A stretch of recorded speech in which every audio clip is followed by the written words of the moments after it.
Everyone has to look at my makeup before the video starts. Gorgeous, gorgeous girls read books in February.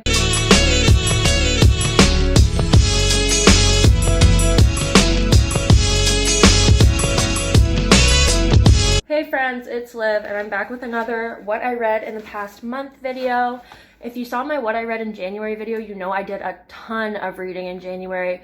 Sorry to disappoint, but this video is nothing like that. I've been super sidetracked just with school and work and just haven't really had time to read, haven't really been reading at night like I usually do, but I've got a pretty decent stack here, so let's talk about it. So book 1 for February was Good Eggs by Rebecca Hardiman. Honestly, give it 2.5 stars out of 5. Does that make sense? Yeah, 2.5 stars out of 5 for this one. Really, really good concept, really, really good plot. It's about this shoplifting grandmother who gets caught and sent to a home, and then her son who sent her there also has a really rebellious like daughter, and they send her to like a boarding school, and then the grandmother and the daughter like team up, and it's just like a whole thing. I really, like I said, liked the concept. I thought it was a good idea. I thought it was a good storyline, but the writing I just could not get into. If you're a reader, you know how frustrating it is when you like a book or want to like a book, but the writing is so freaking hard to read. Basically, I think Rebecca Hardiman is an Irish author, and a lot of the Irish slang in this book was just too much for my little North American brain to handle. Didn't enjoy the way it was written. I liked the humor, I liked the dialogue, I didn't like everything in between. If you're a fan of that kind of European writing style, go for it, because it is a good storyline, like I said, but I just could not get into it. So next, I read The Saturday Night Ghost Club. It's by Craig Davidson, who's actually a Canadian author, so he's representing out here. This book takes place in 1980s Niagara Falls and follows I think he's like 11 or 12-year-old boy who goes on like ghost adventures and listens to ghost stories by his uncle, who's like a crazy uncle. And he meets some friends, and it's a really nice coming of age story, and they all go on these ghost adventures together. I found it really interesting actually, because one of the stories in the book is about the Screaming Tunnel and how they went to visit the Screaming Tunnel in Niagara Falls where this girl died and you can see her ghost, and it's actually a true story, which I didn't know until I saw it on TikTok a couple days later, and this girl was going to investigate the Screaming Tunnel in Niagara Falls. So I thought that was really interesting that he used that real life inspiration in his book. I was really intrigued by that, and it just added a little mystic to it, you know what I mean? Very well written, very much coming of age. The plot twist at the end was mwah. I mean, I kind of saw it coming, but mwah.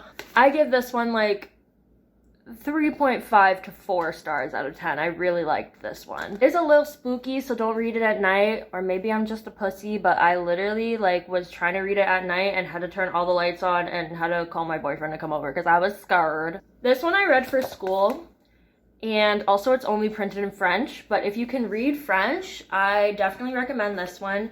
Shuni is by an indigenous author in Quebec, I think. And the book basically is letters to her childhood friend Julie, who lived on the reserve with her, but she is basically coming to terms with the fact that Julie's family was there to like essentially colonize them. Not colonize, but like, well, yeah, colonized. Her father was like a preacher, and they were trying to preach like Catholicism or something, Christianity or Catholicism, I can't remember. And basically their letters to her friend Julie saying like, we had this childhood together, but what you don't know is that it was so different for me because this was my culture that your family was here to take from me. It is so beautifully written.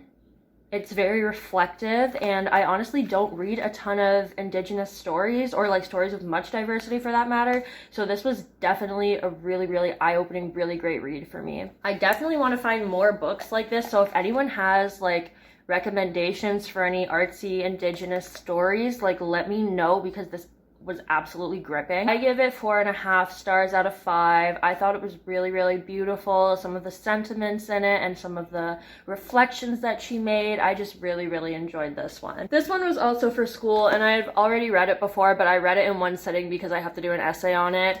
But The Bell Jar by Sylvia Plath is a classic.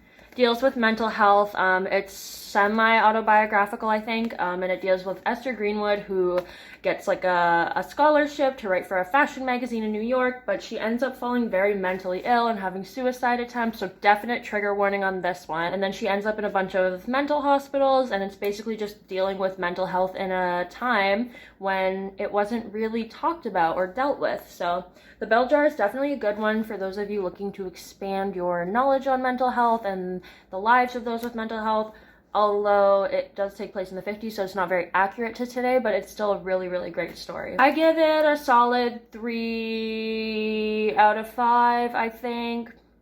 Yeah, I give it a 3 out of 5, but it was definitely better the second time around. I think I first read it when I was like 19 or something, and I think I was just too young to like fully grasp the concept or like want to grasp the concept of it. But now reading it as an older, more mature woman who's actually been in mental health institutions before and kind of understands like more of the background, I definitely really enjoyed it.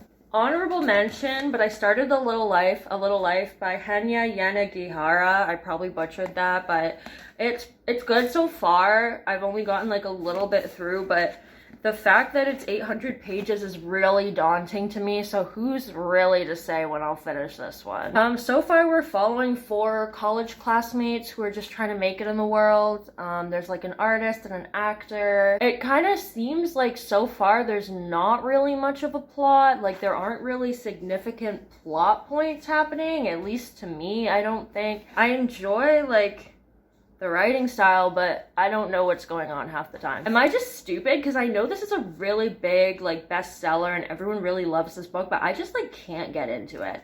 Anyway, like I said, I'm not even halfway through, so I'll keep you guys updated when I do finish it. Maybe my opinion will change and I'll just let you know what I think. So those are all the books that I read in February. March is gonna be probably a lot more books because I do have staff appreciation coming up at the bookstore where I work, which means I get books for 40% off for the weekend, and I also have like over 100 in gift cards to spend there, so I'm really, really excited to pick up some really great reads that I can share with you guys. If you have any book recommendations that you've read recently and really, really love, let me know in the comments below because I would love to know what you guys are reading. And I've got a good couple fashion videos coming your way, so be sure to hit subscribe and keep updated on that. And I think that's all I got for you guys, so thanks so much for watching. Happy reading. I'll see you next time. Bye.